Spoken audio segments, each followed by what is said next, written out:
حضرت صہیب رومی کا بیان ہے کہ رسول اکرم صلی اللہ علیہ وسلم نے ارشاد فرمایا کہ تم سے پہلے لوگوں میں ایک بادشاہ تھا، اس کے پاس ایک جادوگر تھا۔ وہ جادوگر بوڑھا ہو گیا۔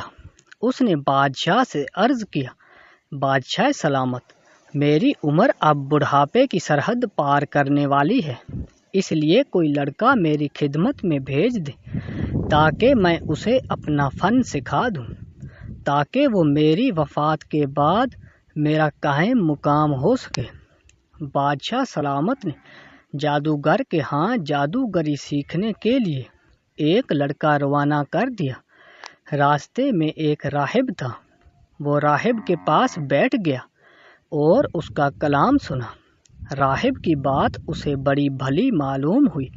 اس کے بعد جب لڑکا جادوگر کے پاس جاتا تو جاتے جاتے اس راہب کی خدمت میں بھی حاضری دیتا اور کچھ دیر کے لیے بیٹھا رہتا۔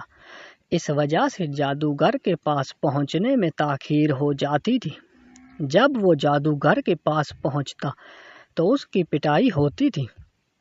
لڑکے نے اس بات کی شکایت راہب سے کی تو اس نے یہ ترکیب بتائی کہ اگر جادوگر کی مار کا خوف ہو تو اس سے کہہ دیتا کہ گھر والوں نے مجھے روک رکھا تھا، اور جب گھر والوں کا جلیل القدر صحابی حضرت حبیب بن سنان بن مالک بھتیجے ہیں، آپ کی والدہ بن مالک بن عمرو بن تمیم سے ہیں، آپ کے والد اور چاکسری کی طرف سے اللہ کے حاکم تھے، انہیں سبیب رومی اس لیے کہا جاتا ہے کہ رومیوں نے آپ کو بچپن میں قید کر لیا تھا۔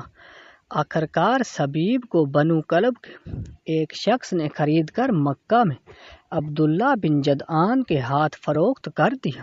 آپ ان کمتر ترین مسلمانوں کی صف میں تھے جنہیں اللہ کی راہ میں بے حد ظلم و ستم سہنا پڑا۔ آپ نے حضرت علی بن ابو طالب کے ساتھ مدینے کی طرف ہجرت کی، غزوہ بدر اور دیگر غزوات میں شریک رہے۔ خوف ہو تو یہ بہانہ کر دینا کہ جادوگر نے روک لیا تھا۔ اس کے لیل و نہار اس معمول کے مطابق گزر رہے تھے کہ ایک دن راستے میں ایک بھاری بھرکم جانور پر اس کی نگاہ پڑی جس نے لوگوں کی آمد و رفت میں رکاوٹ ڈال رکھی تھی۔ لڑکے نے اپنے دل میں کہا، آج میں جان لوں گا کہ جادوگر حق پر ہے یا راہب۔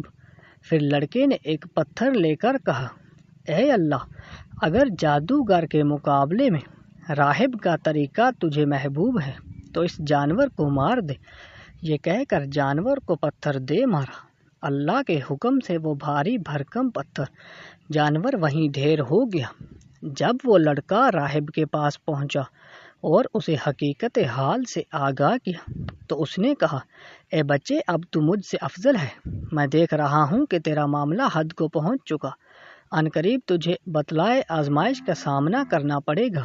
اگر تجھے آزمائش میں ڈالا گیا تو میرا پتہ نہ بتلانا، پھر یہ حال ہوگا کہ وہ لڑکا اللہ کے حکم سے پیدائشی اندھوں کو ٹھیک کرنے لگا، برس کی بیماری والے بھی اس کے پاس سے شفا یاب ہونے لگے، اس کے علاوہ بھی ہر قسم کی بیماریوں کا علاج معالجہ کرنے لگا۔ اسی دوران میں بادشاہ کے ایک خاص آدمی کو جو اندھا تھا لڑکے کے کمالات معلوم ہوئے تو وہ بھی بہت سے طوائف لے کر لڑکے کی خدمت میں حاضر ہوا اور بولا، اگر تو نے مجھے شفا یاب کر دیا تو میں یہ جو کچھ لایا ہوں تجھے دے دوں گا۔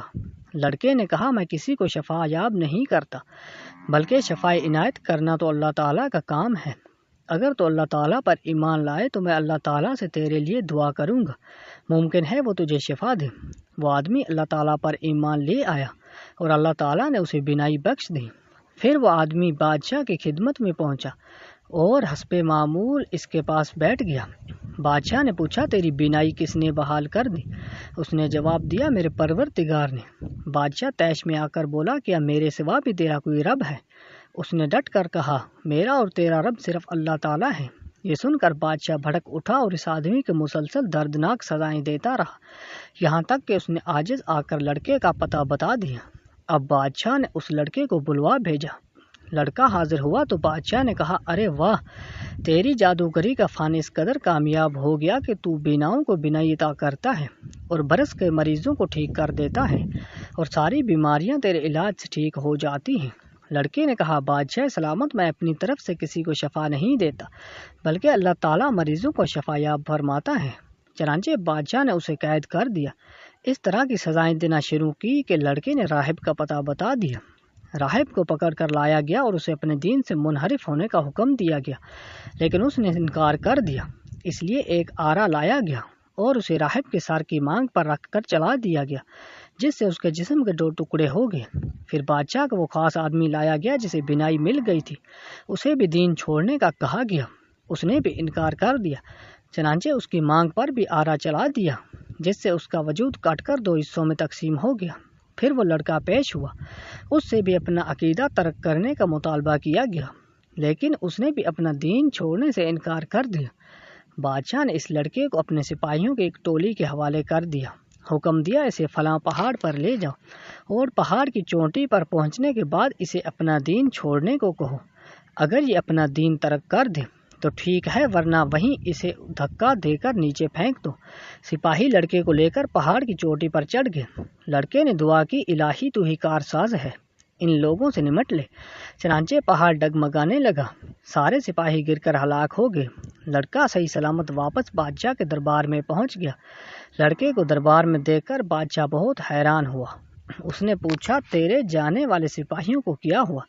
لڑکے نے جواب دیا اللہ تعالیٰ نے مجھے کفالت فرمائی اور انہیں تباہ کر کے مجھے نجات فرمائی۔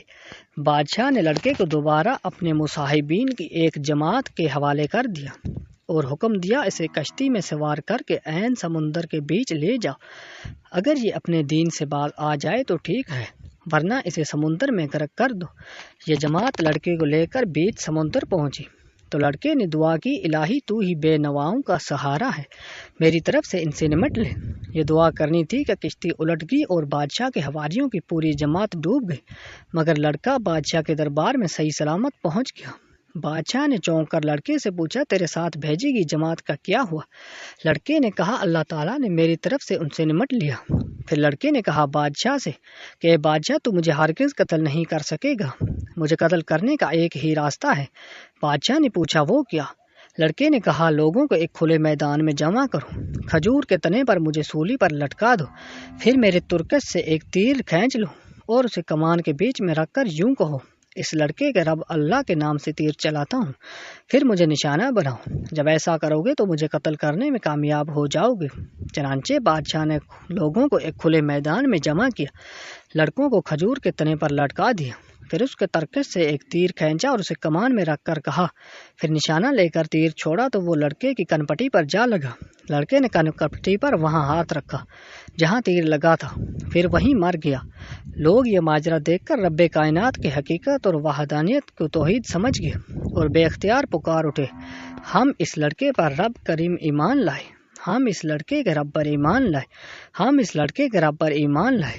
لوگوں نے بادشاہ سے کہا آپ جس چیز سے ڈرتے تھے اللہ قسم وہ ہو رہا ہے اور آپ کے سامنے آ گیا۔ اب سب لوگ ایمان پر لے آئے۔ بادشاہ طیش میں آ گیا۔ اس نے حکم دیا کہ سڑکوں کے کنارے کنارے کھندقیں کھودی جائیں۔ اس کے حکم کی تعمیل میں کھندقیں کھودی گئی اور ان میں آگ بھڑکا دی گئی۔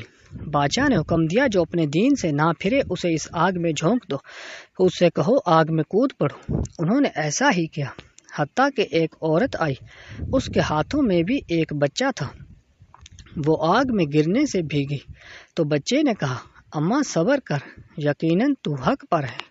سبحان اللہ۔